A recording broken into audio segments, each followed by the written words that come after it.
On m'appelle Thérèse Noké, maman verte. Le problème environnemental se pose vraiment au sein de nos communautés.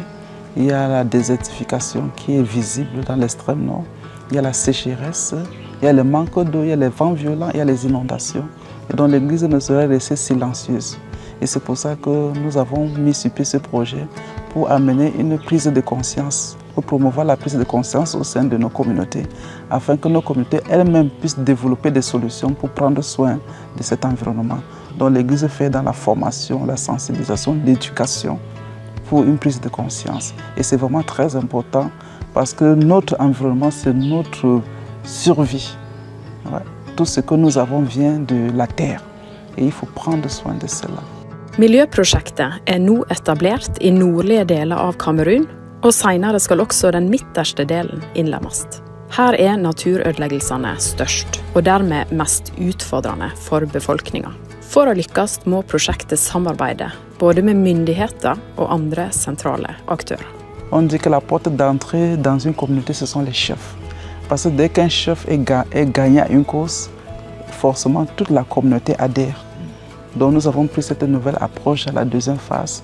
Nous avons intégré les chefs, nous sommes allés les sensibiliser, les faire gagner à la cause environnementale. Et ce sont les chefs de village qui sont responsables de distribuer les terres, parce que les femmes n'ont pas de droit aux terres là. Donc quand j'ai expliqué l'importance, et c'est comme ça qu'ils ont commencé à donner les terres aux femmes, nous travaillons avec tout le monde. Il y a des imams qui sont fortement impliqués, qui sont très contents, qui disent que vraiment la question environnementale, ce n'est pas seulement une question de religion, c'est nous tous en tant qu'humains qui sommes concernés.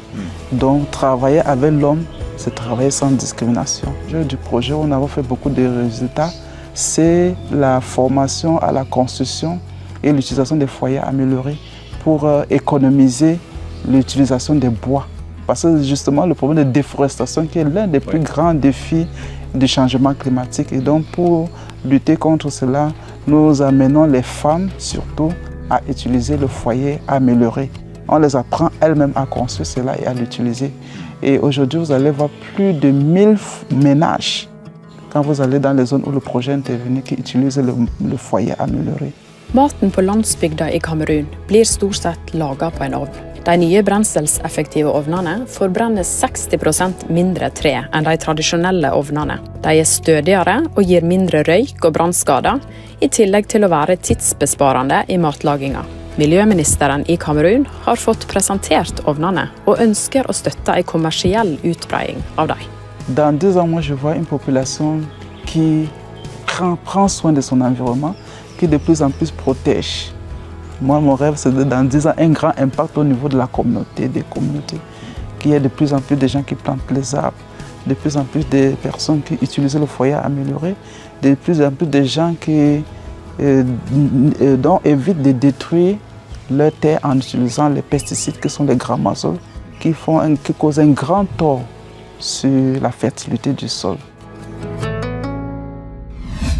De og min menighet en del av den verdensvide kirke. Som menighet har vi mange oppgaver, men bare ett oppdrag, misjon.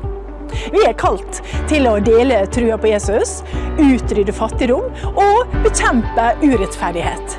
Nå har du fått et glimt av hva du kan være med på. I dag vil de gave skape mer himmel på jord. Tusen takk for du vil være med å bety noe for andre.